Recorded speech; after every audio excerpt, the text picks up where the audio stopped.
seen the rise of leftist violence across the US for a number of years now, and some of these attacks are even impacting Democrats. The governor of Pennsylvania, Josh Shapiro's home was attacked, and the suspect, who has said he planned to use a hammer to beat the governor if he encountered him, he's admitted this attack was motivated by Shapiro's stance on Palestine.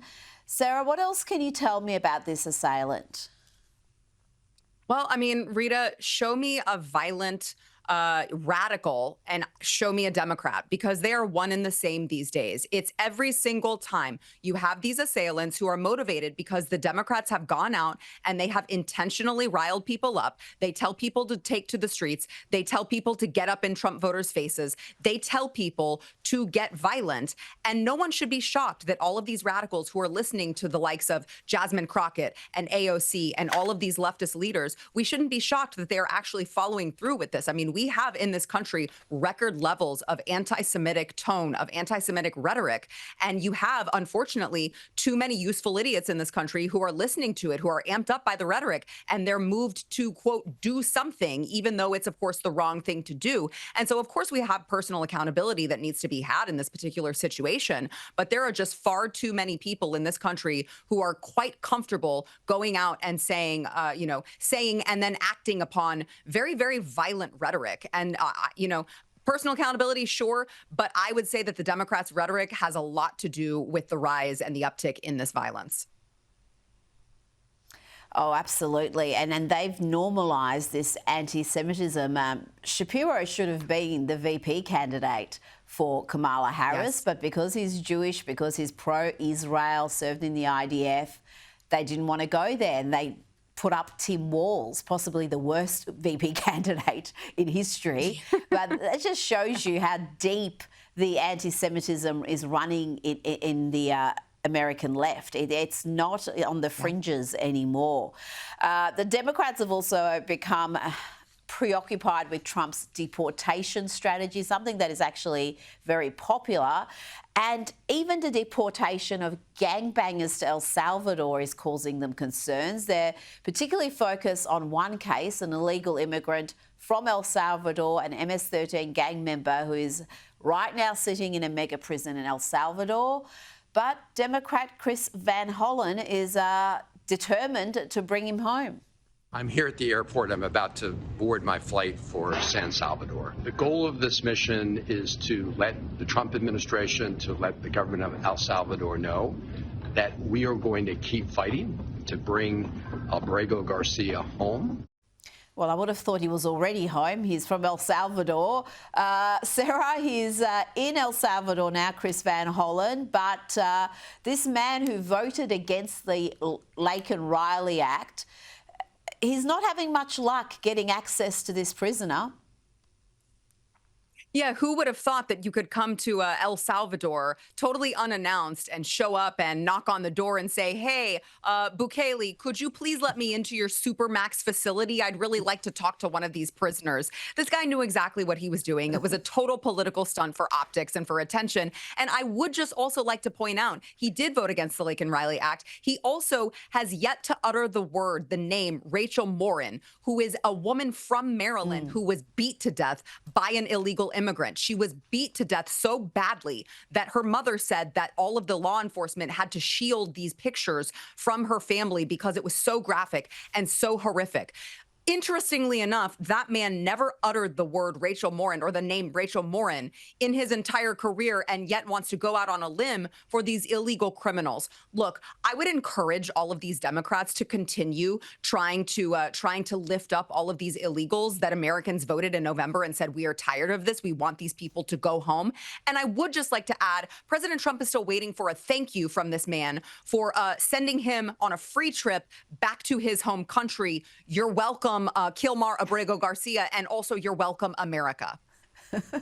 Now, Sara, the Trump administration, Stephen Miller, has pled with the media to care as much about Americans killed by illegal immigrants as they care about illegal immigrants. There's 15 million illegal aliens that violently enter the country. If every one of them got the trial that you're asking for, it would take us centuries to remove them. Centuries. And that's the point here. If they to observe all these legal challenges, the entire deportation program is undermined and becomes unworkable. And it seems like that is the plan that the Democrats have got underway. They want to make this too difficult to execute. Yeah, I would completely agree with that. I mean, you have these people who, my argument would be that the Constitution was meant for American citizens. And so therefore due process was meant for American citizens. And if you come into this country and you commit crimes, you are not afforded due process. You can be removed and deported at any time. There is no court hearing that should be necessary for America to keep ourselves safe. But on top of that, you have these illegal criminals who should not have been here in the first place, like the Kilmar Abrego Garcia, who we just referenced, who just now we find out today from the Department of Homeland Security, he had a restraining order from his wife several years ago from beating her, from grabbing her, from bruising her, from ripping her shirt off. These are not good people. And the fact that the Democrats want to go above and beyond to continue to bring them back into our country is, quite frankly, treasonous behavior, in my opinion. They are working day in and day out to make America less safe. And they're bragging about it in the mainstream media. The fact that these people have so little self-awareness that they think that this is going to play well in front of the American people who, again, just voted and said, we are done with this open borders lawlessness. We need safety, we need security, and we need President Trump. It is not going to play out well in front of the American people. No, they're slow learners. The media gives them a very good run indeed, because the media is on the same page as they are. But for the great majority of Americans, the more the Democrats talk about this issue, the more they know that they can't be trusted in government. If you can't protect a country's borders, then you are not fit for office. Now, I'm going to play you some footage here. This is footage a distraught father took of his 3-year-old during their daily walk in San Francisco. This is their neighbourhood. They'd just come back from 2 weeks away, and this is what greeted them on their doorstep. The father said, our politicians are not serious people. Lock these drug dealers up and mandate jail or rehab now. Sara, that poor kid witnessing those scenes, it is disturbing. But as the father explained, this is outside their door. If they want to go outside and go for a walk, this is what confronts them. And we are seeing that just not in San Francisco, but so many of these blue cities where they have this very permissive attitude to drug use. Yeah, I'm glad that you mentioned the correlation there, is that these are all blue cities. These are all Democrat-run cities, not just for the last several years, but for the last several decades.